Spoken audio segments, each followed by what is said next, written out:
All right, hey everybody, welcome back to the Telivy MSP podcast. Very, very excited to introduce our guest here today. Kevin, would you like to introduce yourself? Hi, everyone. Kevin Wetzel, owner and founder of Space Cadets, a San Francisco Bay Area MSP.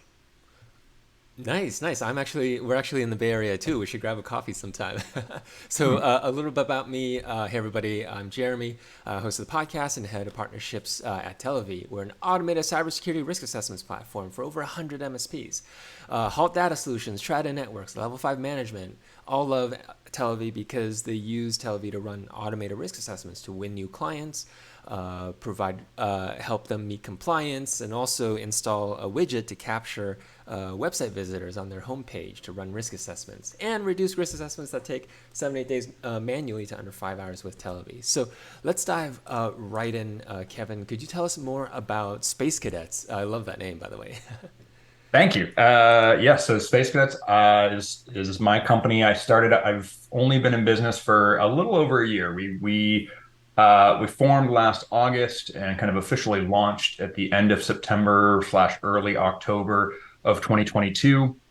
And yeah, it's a new process and a new experience for me. I actually previously worked in the corporate space, had worked for the major utility in Northern California, PG&E, and I was there for a little over 15 years in a bunch of different functions. And I've always done technology in various forms and applications throughout my life as a personal project. And yeah, wanted to make a shift, wanted to work more directly with end consumers because in my prior life, I was always working with internal teams and internal functions, Mm. and be able to focus on the types of things that I really enjoy doing, and was already doing on my own, and wanted to just be able to take that and kind of spread it out to folks in the Bay Area.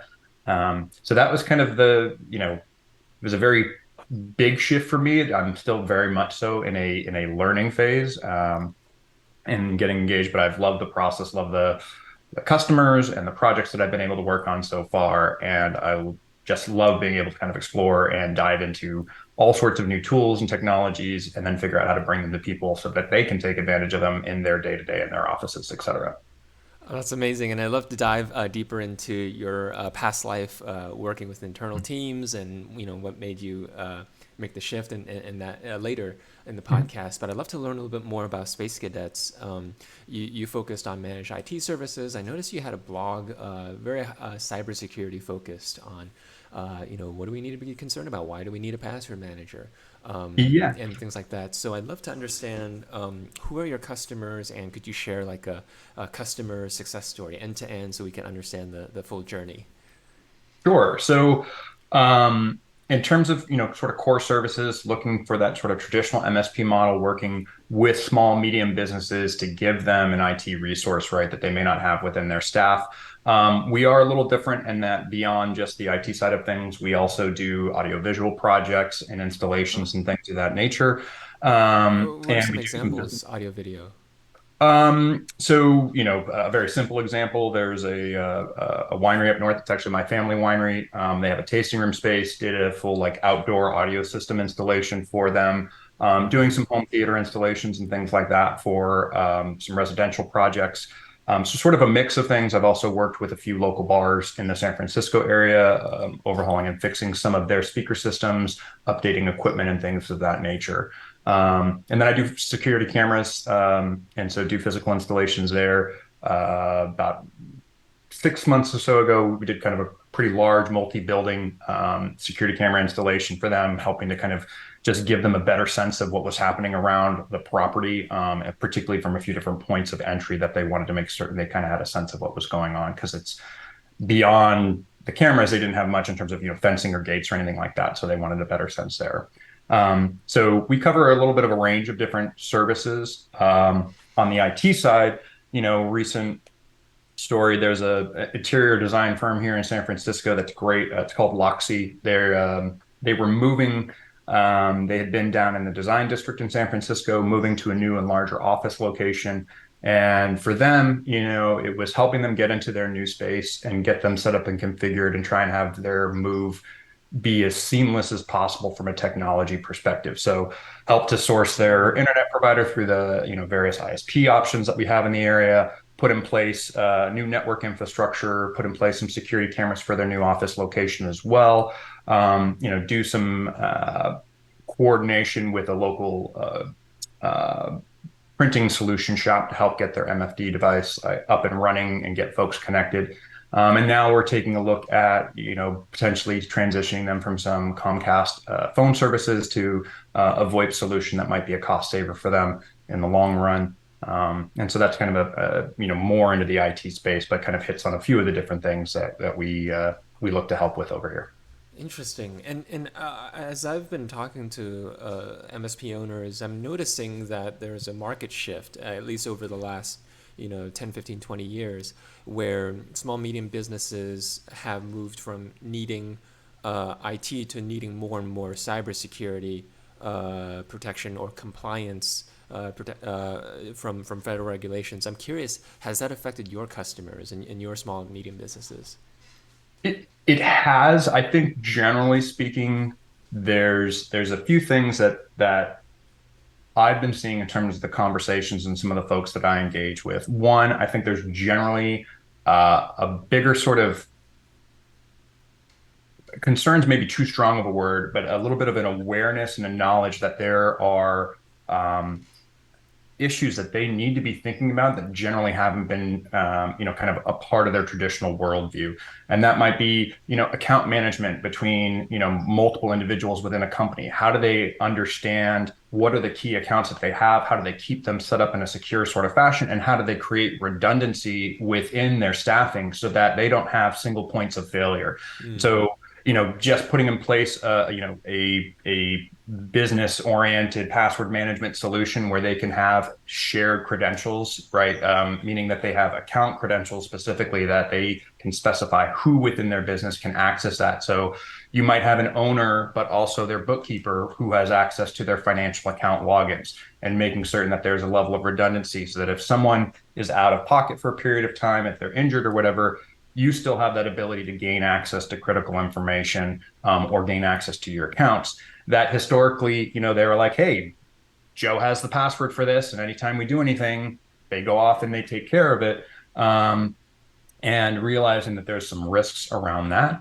And then I think just having a better sort of awareness around sort of cybersecurity best practices and good hygiene, right? Multi-factor authentication is more common, but getting it to be kind of the de facto way that people think about setting up and engaging with their accounts versus, hey, at home I have a few things, and sometimes I get a text message, but trying to get people to say you should be taking that and kind of layering it into your day-to-day business processes. And it's one of the things I actually really appreciate, getting to look at and explore the different tools that are out there is I think today relative to 5 or 10 years ago, you can put in place really good, robust security measures and infrastructure, but you can do it in a way where it doesn't feel particularly cumbersome or onerous, either at an administration level or in a personal, just day to day, I'm going about my business. I want to be able to do X, Y, and Z. Ideally, I'm doing that in a secure fashion, but I'm doing it in a way where it doesn't feel like I have all of these extra steps in my process. I have all of these, additional things that I need to do, or it makes my work slow.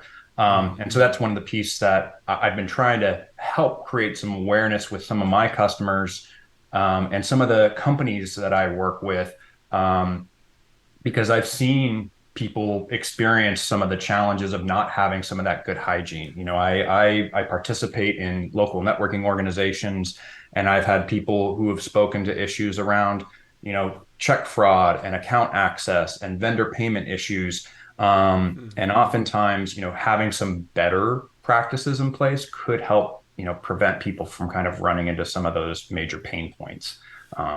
So it's been interesting. There's definitely more and more of an interest for folks. And I find it's becoming, if you can, walk them through some of the tools, starting to see that it's not as painful or as challenging or as expensive as maybe they thought to put in place some better tools.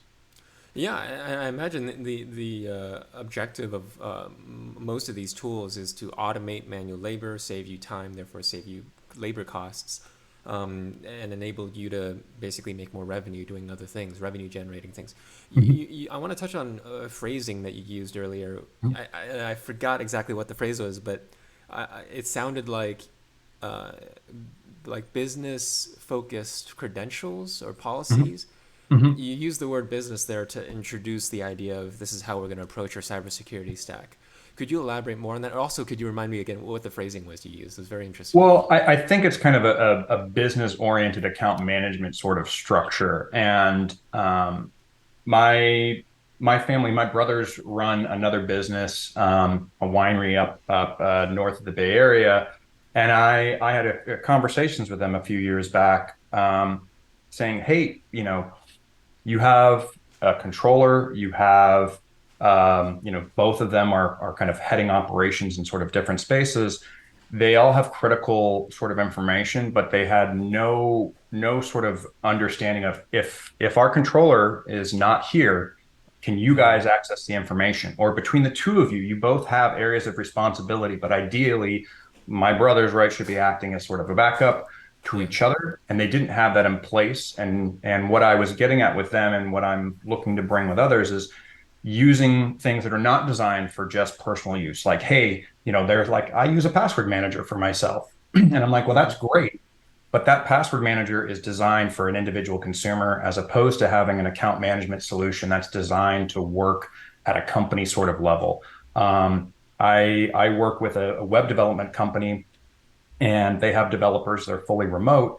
And one of the pieces that we're slowly bringing to bear with them is putting in some account management and credentials management tools that one are just better than the kind of pen and paper or whatever is in someone's head that they were using previously, but also starts to make it so that they can put in place better overall practices like routinely rotated account credentials that occur, on an automated schedule. And you can set up the right people who have access to credentials and, kind of ensure that you're getting that sort of hygiene, but you're getting multiple people to be able to use it in sort of a business context, as opposed, I think most people are coming to some of these things as, well, I use, one password or whatever, but someone else over there uses, let's say they use Keeper or Bitwarden, and then this half of the company doesn't use anything, right? I noticed this person has sticky notes on their monitor or whatever it may be.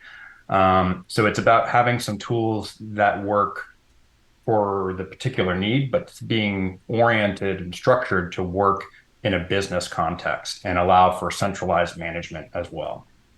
Um, so this next question I'm gonna ask, we might end up cutting this part out, but I do Mhm. want to ask because I'm very curious.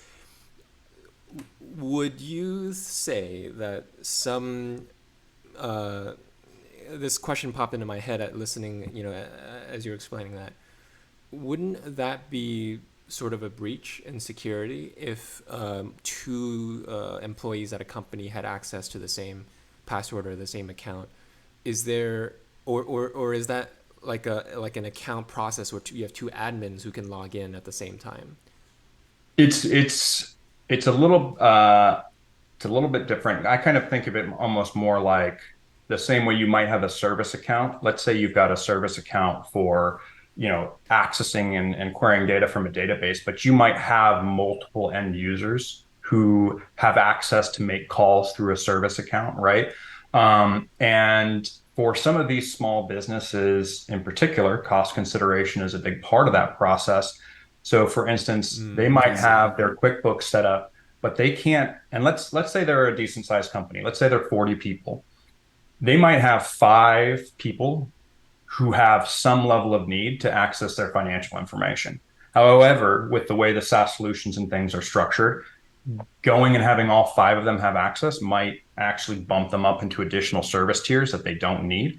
Whereas if they have a service account for their access to their accounting software, and then they're using an account management tool, I use Keeper, and I really like that platform. You can have a single Oh. credential for accessing the accounting software, but you can specify these five people all have access to that credential. Oh, One interesting. person might be the owner of that credential, and they might be the only person who can change the password. They might be the only Mm, person who can choose or remove or add access. But you're setting that up in a manner where, one, it's got robust security. That credential could have, one, a very strong password, and two, have good multi-factor authentication mechanisms baked into it. But also, you can then add or take away access in a centralized fashion. So let's say of wow. those five people, Joe leaves the company. You're not having to say, I don't need to worry about his account. I take him out of the access to the credential. Yeah. And a Access management. good option there would also be, okay, I'm going to also turn over that password because they could have copied that password down in some way. But Mm, you take them away from that access, you can then update the password itself. All of the four remaining people still gain access to that service account mechanism. They don't feel any experience, right? Because they yeah. go to Yeah. it one day, they log in, they copy the password, they put it in, great. Joe leaves. The next day, the password's different. Their process hasn't changed. They go in, they bring up the account credential, they copy the password. It's a new password, but they don't even know that. They put it in. Joe no longer can touch that, but you're kind of managing that in a way where, one, you're ensuring you've got strong credentials being used for any Mm, access into that account, and you're managing who can touch it or not. And so that's a little more of what I'm referencing, and I probably could do a yeah. better job of No, no, that's framing. brilliant. It's brilliant because it feels like such a nice customized solution, and you really have thought through the business owner's pain points. You thought about the cost, you thought about the ease of use, Mhm. you thought about how many people are going to be using it, you thought about onboarding, offboard, you thought about all these things. Um, yeah, and the security is still there. You're Mhm. just doing it in a way that's easy to use, and the security protection is still there.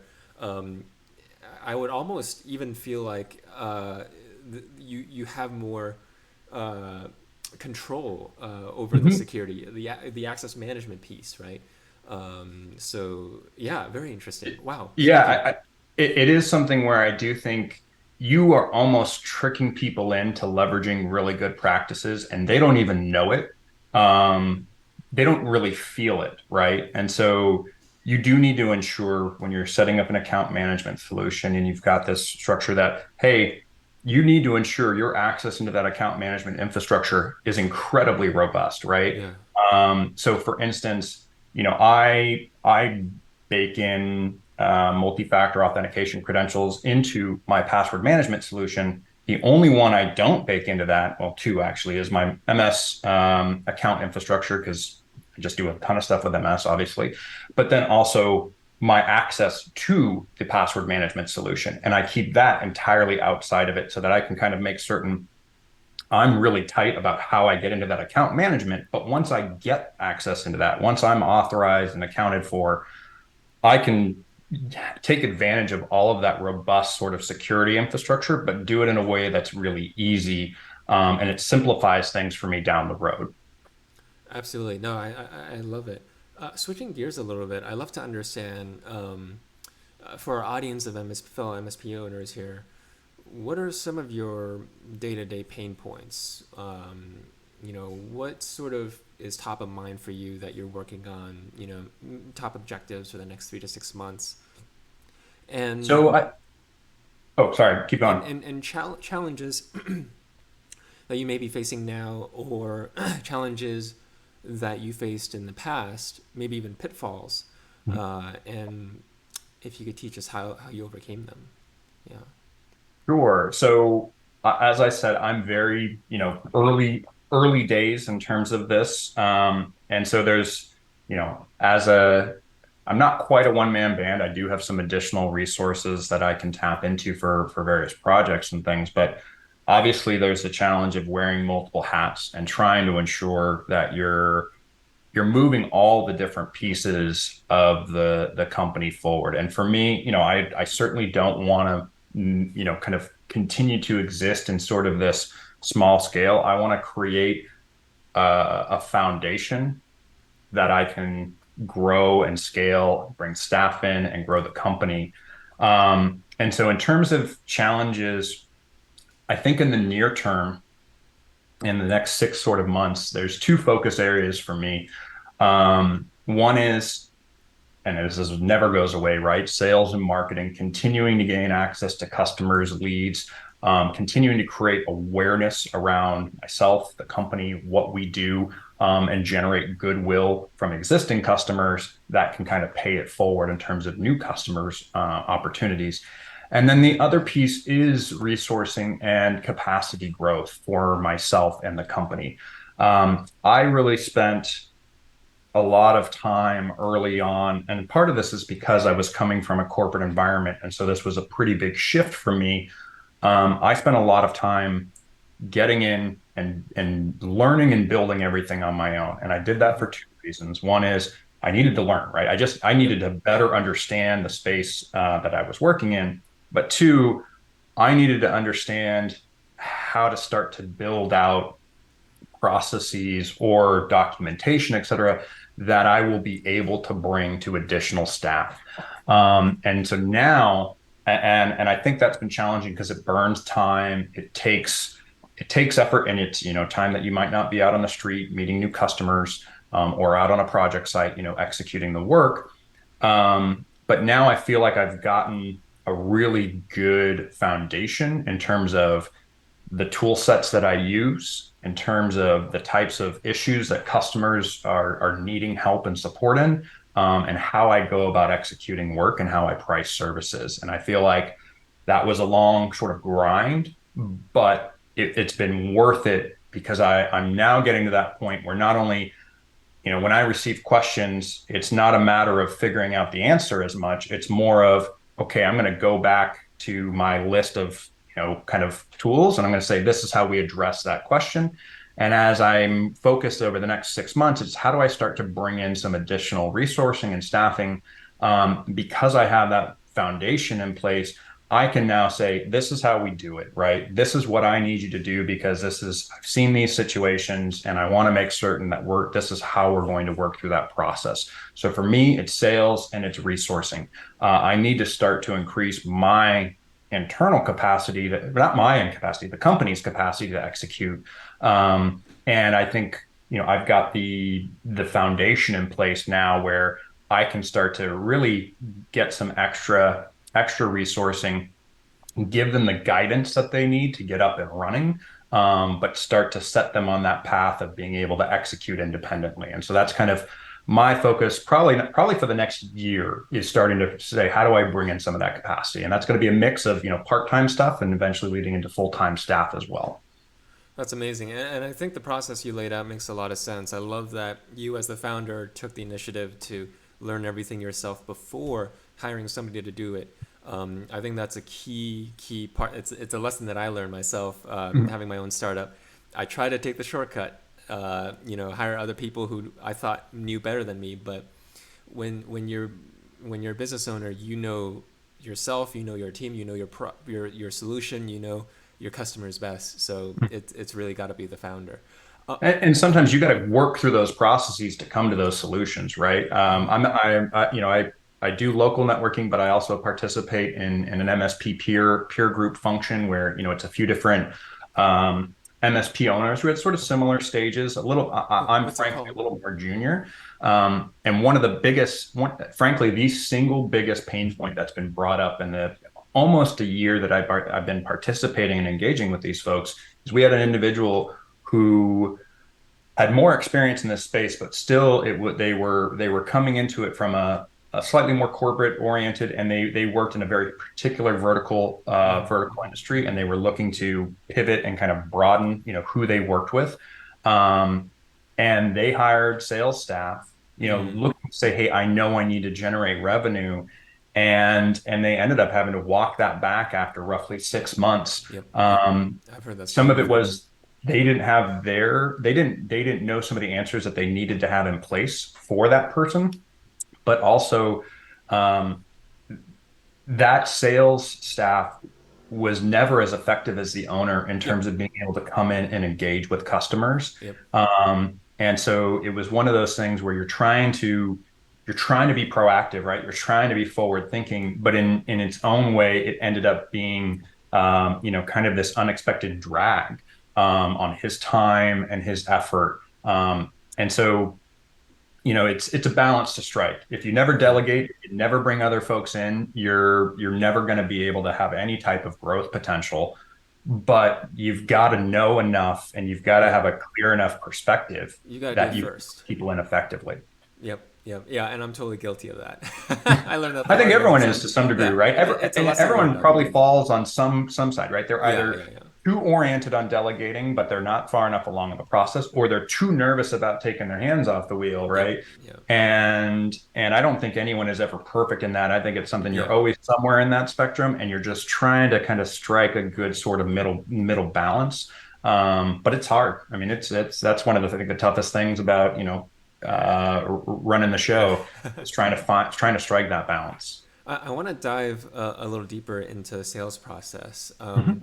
Your current sales process, do you is it inbound? Is it outbound? How do you meet your customers, or how do your customers find you? Word of mouth, So referrals. um, I'm very new in the sales space, and it's one of the areas that coming from the corporate and the enterprise space, I knew it was going to need to be a growth area for myself, but I was like, I'll be able to work my way into this. And I think I underestimated one. I mean, and I don't think I underestimated the challenge in that area.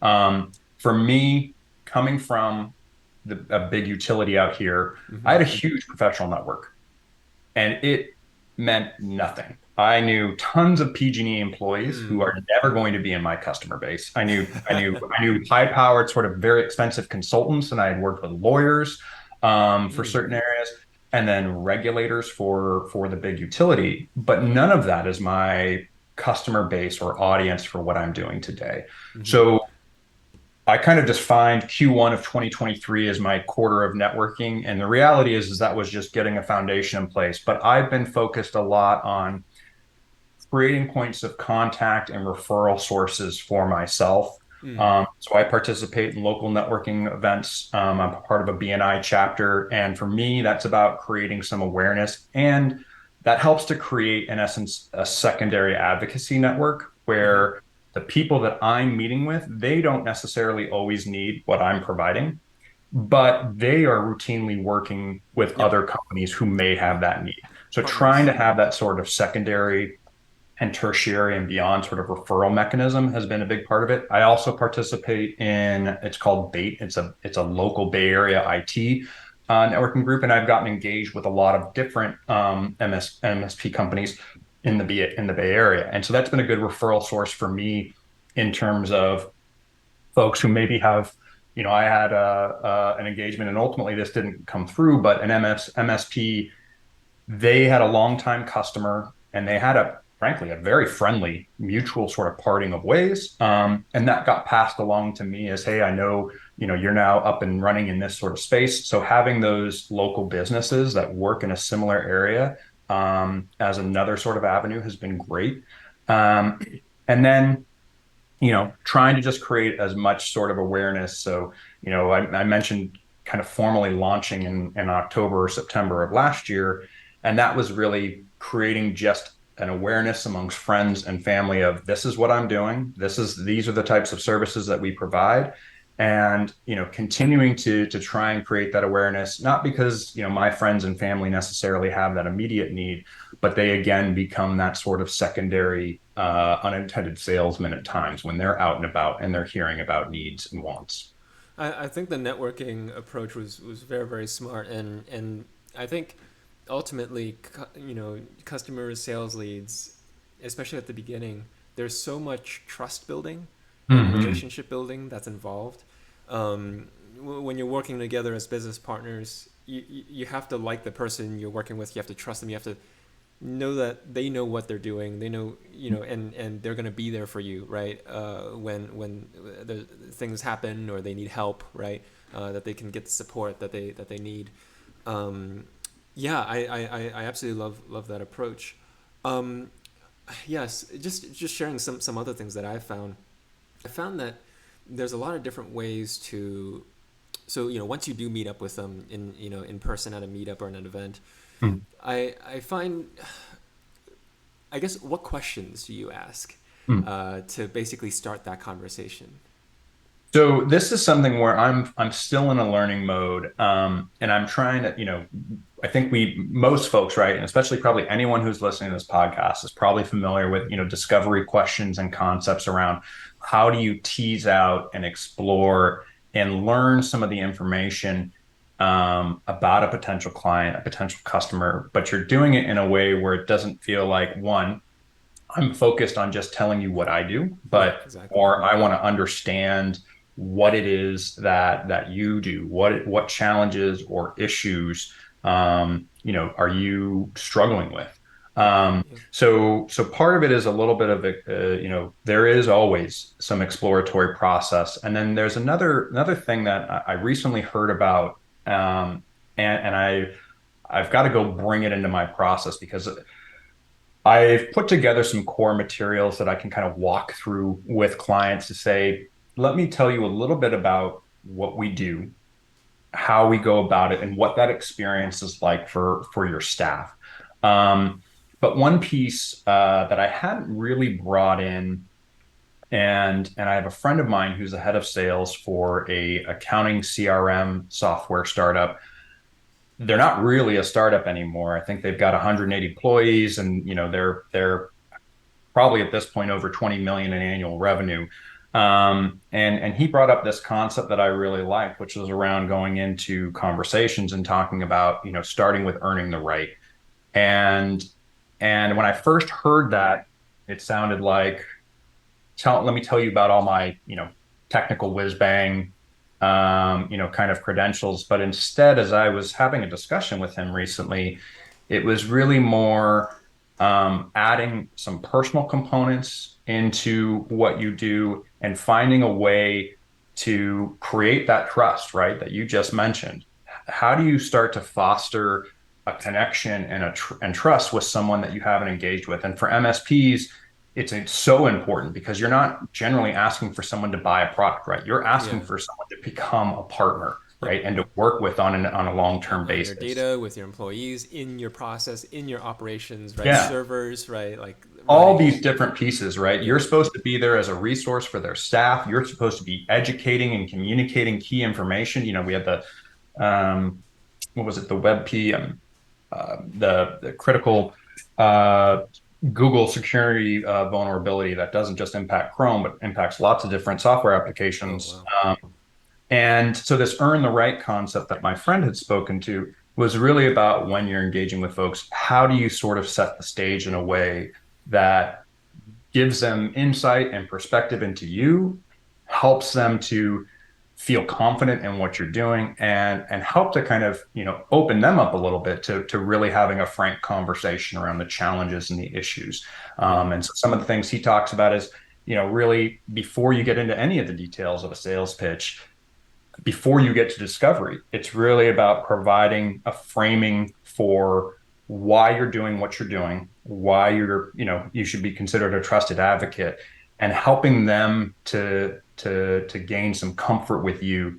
And then you can get into discovery. Then you learn about what they're doing. Then you Yeah. focus on tell me your issues. And then the last piece, the smallest piece of the puzzle is this is what we do, or this is what it looks like for you, or let me demo the tool. That's kind of almost the smallest piece of the process. It's let me present myself and let me give you confidence in me and what I bring to the table and my company.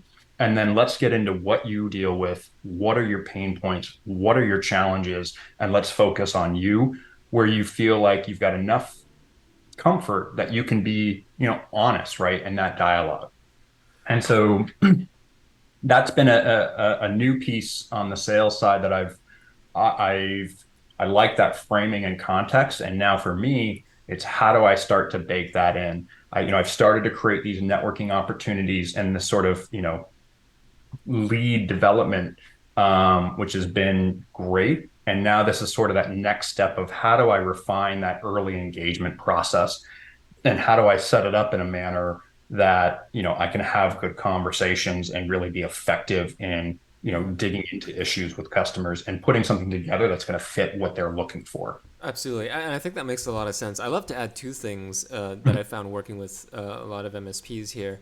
Um, one thing, the way I interpreted what your friend said personally was what I like to do is basically start working with them before we've started working with them. Start Hmm. adding value before, we've sort of signed the deal to buy into the full solution, the core of what we offer. Hmm. And really, for any business where you have to approach it as, hey, we're going to be a business partner. We're not just a tool. We're not just a service. We're not just a product. We're really here to day understand your biggest pain points and to help drive your business towards success, right, where you want it to go. Um, and so there's a lot of like different creative ways, like just like if we're a technology service, well, we could help them with networking, we can help them with referrals, we can help them with marketing or content marketing, creating content, or inviting them to events, or doing a Hmm. joint webinar together. There's a lot of low touch, at least that's sort of where I came from the Hmm. event space. Very low touch before you start working together, start to provide them value. And if we could do it consistently, that trust does build, and they're open to those questions and that Hmm. conversation.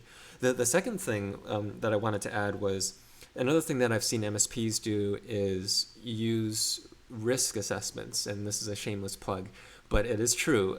Use risk assessments to start that conversation, because why would a business owner and client not want to do a free risk assessment, right? Or Hmm. understand their risk where they are. Like, it doesn't make a lot of sense to put your head in the sand, but if it's available to you to know what your risk is today, you know, people do it, and that becomes the conversation starter for the MSPs that we Hmm. work with. Folks, however they contact them, whether in person or through their website or something, take the free risk assessment, and suddenly, as an MSP, we have their risks and vulnerabilities. We have their name and email and company, and we've already started providing value to them in terms Hmm. of this risk Hmm. report. And then the client goes, "Oh, so what do I do?" Right? Hmm. And then the MSPs goes, "Oh, well, here's what we can do together." And so just sharing some learnings and findings, from various MSPs. Yeah. I agree. I mean, this is something where there's a piece of that puzzle that I am looking to actually start to wrap into my process a little bit around the risk assessment piece, and having that sort of mechanism. One, I think it right. You're providing value. You're giving a level of insight and information that they don't have otherwise, right? And then it starts to create a framing around the concerns or risks that they have, right, in terms of account access or data management or cyber endpoint, kind of cybersecurity tool sets. And it's interesting because what I've found a little bit over the last year is I generally think that there is a desire to better understand risks. But I also think one of the big stumbling blocks that I run into is, well, this hasn't happened to me. So why do I need to pay money, right, for Yeah. something that isn't going to Yeah. Yeah. Yeah. I don't think is a real thing. And that's a major sort of hurdle, that I think one, probably every MSP Yep. is Yep. familiar with that Tail is on its challenge, right? Of tongue. like, Absolutely. I'm telling you there's an issue. Just because your house hasn't caught on fire doesn't mean that it's not next to a fireworks stand that Yep. does live demonstrations, right? Like, Yep. you Yep. know, it's one of those that's one of the major sort of challenges. So I think the assessment tool is one piece and it's a great kind of starter point to say this is making it a little bit more clearer and more tangible of like I Yeah. can show you aspects of your infrastructure that can be taken advantage of, and talk about that and make it more specific, right? As opposed to I'm going to talk about this broad potential boogeyman, right? That's out there, that there are generally these nefarious actors, but I can't give you any more detail. It starts to make it concrete. Yep. And then, coming back to kind of that earn the right and that trust factor in the relationships, it can be a part of that process. But the more you engender that trust and the more you can highlight some of those issues, I think you start to dive into this space of I'm much more willing to hear the message you're saying to me because I don't feel like it's just a message for the sake of getting me to buy something. Yep. Um, I've done my research. I understand your business, your risks, right? And mhm. this is all very data driven. Yeah, and Yeah. actionable. Yeah. Yeah, but I think you got to have that trust piece, right? You've got to have some of that relationship component already in place, or you got to be focusing on it. And that can come in a lot of different ways, right? It can be, hey, it's a long lead development process where you're routinely engaging with them, Mm-hmm. or one of the things that I've seen that's been effective, at least for me, going through the various networking activities and things that I've done sometimes, hey, I'm like, we have educational moments in our networking events where some person is on point to talk about it, and I'm happy to talk about those things. But it's also just hearing from others and being able to then provide additional insight and information for people to make use of. That helps to really create that trust as well. Absolutely. So, the individual who had an issue with their vendor payments not being managed properly, Mm. that ended up creating a great sort of earn the right Mm-hmm. mechanism for me where I could then say, I understand how that thing would occur. These are things that you can do to help prevent this. Yeah. I'm just giving you information. Down the road, if you decide to call me and say, hey, I want to talk about this because you mentioned it, that becomes a really great sort of avenue where it's not a sales pitch, but it's Yeah. helping to establish expertise. Exactly. You're the area expert. You're a resource that they can lean Mhm. on whenever they need it. And Exactly. yep, once they need it, they come to you. So we got to wrap this podcast up, but I did have one last question for you. Mhm. And I'm going to try to bundle as many of those questions into one. So you graduated from Cornell, electrical and computer engineering, PG&E. You keep saying that you're new, but you have 15 years of experience in your field, and you founded Space Cadets. I guess, what would you say is your most important career learning throughout your journey here that you could share with our audience? Um, I don't know. I mean, there's a lot of different things. I think for me, one of the most, I think, fundamental aspects to myself, how I operate, and I think in my corporate life, it was a major um, accelerant for me. I was managing teams of 30 and 40 people, for years at PG&E, and it's curiosity. I love figuring out how things work, and so that's part of what led me into this, and it's part of what gave me the confidence to do it. Is I always have wanted to learn and then apply what I'm learning. And part of, frankly, how I made this pivot, my wife and I did a huge home renovation, and I went and I self-educated myself kind of unintentionally at first, and then it became very intentional, because I did all of the Ethernet and speaker cable wiring for our house, put in place, sourced, did a ton of research, found the equipment that I wanted to use. And it started as this is going to be kind of a fun project and maybe we'll save money. I did way more work on it than I expected, but I came out of that and was like, wow, I've learned and kind of accumulated so much. And now I can take this and I can apply it somewhere else. And that's one example. But I feel like for myself, I have done that throughout my career. And I think it's a major differentiator, right? The people who want to understand, the people who ask good questions and who dive into issues, those are the people who you turn to and you say, what does this mean, right? Tell me what I should be thinking about X. Those are the people who can pivot from different fields, right? Hey, I Mm. did X, but now I'm doing Y, and then tomorrow I'm going to do Z. That curiosity is so important, at least for me, and it's part of what I love about my new life. Working in the MSP space, getting to be able to dig into anything and everything. Kevin, if you could say something to your past self, right? Mhm. So, 15-year veteran at a big corporation. If there's other Kevins in our audience listening right now, currently working at a corporation, is there anything that you would like to say to them? One, don't be afraid to bet on yourself, right? I think it's really easy to kind of naturally be risk averse and say, I want this sort of stability. It may not be the perfect fit for me, but I know I'm going to get X, Y, or Z. I wish I had made this transition earlier for myself, for my own personal happiness. Corporate environments or, working in big companies, I think there's a lot of, and this applies to every aspect of life. There's a lot of luck, right? There's a lot of Yeah. things that you don't control.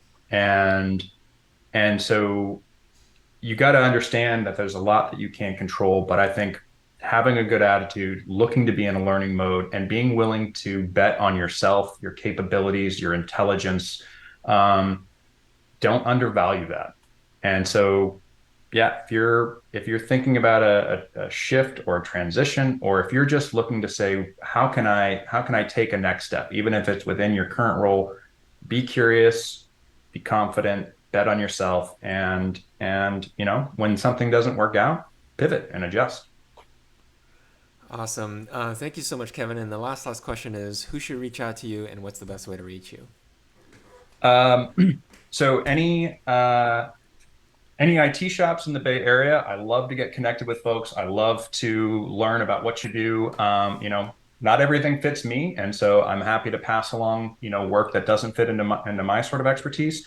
Um, you can contact me at kevin@space-cadets.co, or if you're interested particularly in sales, we have a sales at spacecadets.co. And we'd love to connect. We also have a contact form on our website, so feel free to drop some information in there, and we'll get right back out to you. We're always looking to engage. Awesome. I have some folks that came in mind, folks in MSPs in California. So I'll go ahead and connect you after this. Perfect. So the contact for us and links will be in the description. But last plug for us. Hey, are you an MSP owner and want to win new clients and capture prospects visiting your website with risk assessment widget? Reach out to us today at Telivy.com. And special promotion for podcast listeners. If you know an MSP owner or sales or marketing person who could benefit from winning new prospects, connect us over email at contact@televy.com. When your referral becomes a Televy partner, you receive a $500 referral bonus. All right, and thank you so much, Kevin.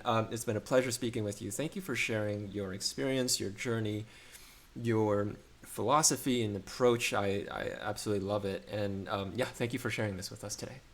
Thanks so much. This is great. I really enjoyed it. Yes, and thank you, everybody, and see you all next time.